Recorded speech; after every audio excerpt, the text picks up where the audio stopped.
This has been the worst night of my life. I can't tell anyone what I have done tonight, not even Manny. Even a 3-year-old knows what I've done is horrific, but I can't keep this to myself.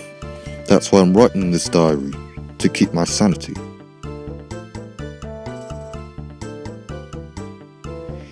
The night started out fine. Me and Robert went out to drink and watch some baseball, but things started getting out of hand after I left to go to the bathroom.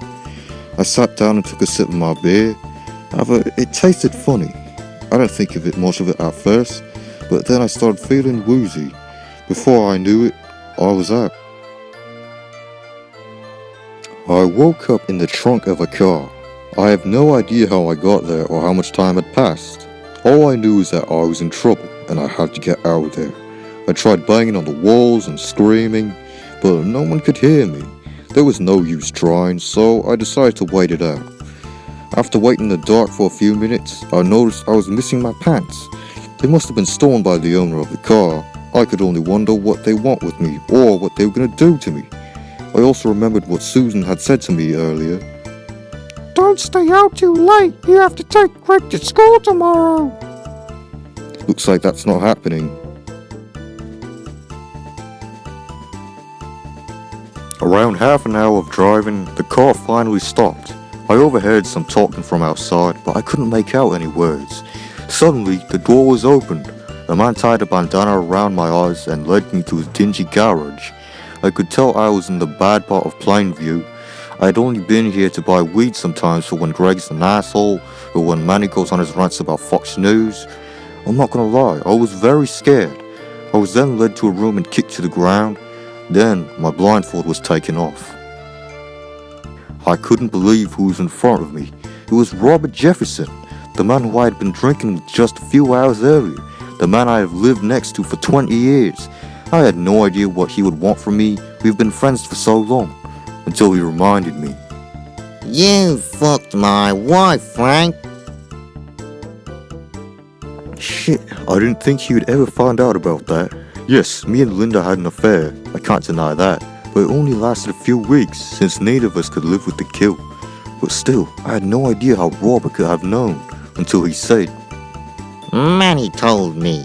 Manny, that little shit, had apparently walked in on me and Linda and then called Robert a cucktard. How does he even know what that means? Fuck Manny.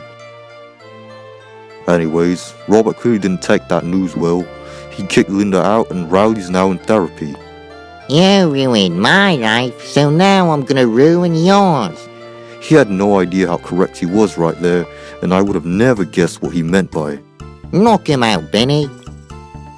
I had a short bout of consciousness, but I couldn't grasp what was going on. The world was spinning, all I heard was beeping and the muffled sounds of some people talking. I fell asleep again, dipping in and out of consciousness every so often, but still, I couldn't understand what was happening. The last thing I recall was being dragged down the hallway. I woke up back in some kind of janitor's supply closet, with a searing pain in my lower half. It took me some time to be able to grasp the situation. Reaching down, I felt my burning groin. It was gone, reduced to atoms. There was nothing there. I was smooth, so horrifically smooth. My penis was gone! I was in shock, to say the least, but I couldn't just lay there on the floor and cry about my missing manhood. I had to get out of there. I mustered up the strength and still had to pull myself up and peer through the keyhole. It seemed that the only thing keeping me was a locked door and that Benny kid guarding it. I knew I had to get crafty. Everything okay, Benny? Yup, I sold his pants to that yogurt guy. Yeah, so my pants are now in the hands of some yogurt guy, whatever that means. There were more pressing issues at hand. I searched the supply closet for anything that I might be able to use. The closet didn't have much, mostly just cleaning supplies, tools, and for some godforsaken reason, a half-empty bottle of lube. Armed with a mop handle and a bottle of Windex, I was ready to come out of the closet. Make my escape. Yes, I tied a cloth around my head to look more badass. The door was locked, so I had to somehow trick Benny into opening it up. For some reason, this was the first idea to pop into my head. My cockhole is leaking. Somehow it works. Betty ran to get some duct tape for my issue. When he opened the door, I attacked.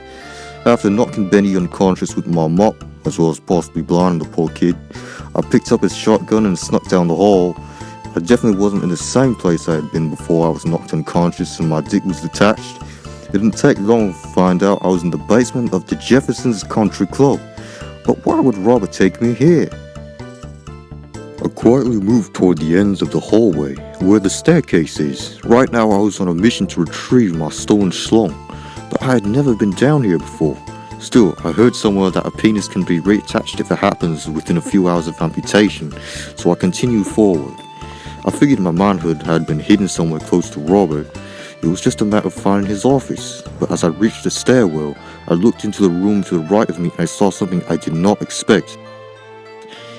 Robert was running a fully decked out meth lab in the basement of his country club. It was like some shit you'd see in Breaking Bad.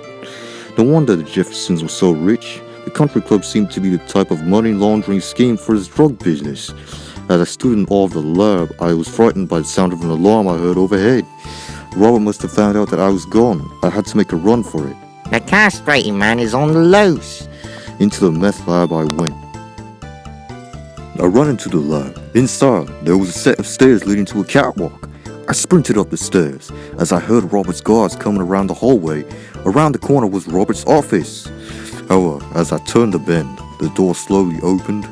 I looked around, his guards were all over the entrance. Robert trapped me. I was a pawn in his game, menacing me. He stepped into the catwalk. Well, I've been expecting you, Frank Heffley.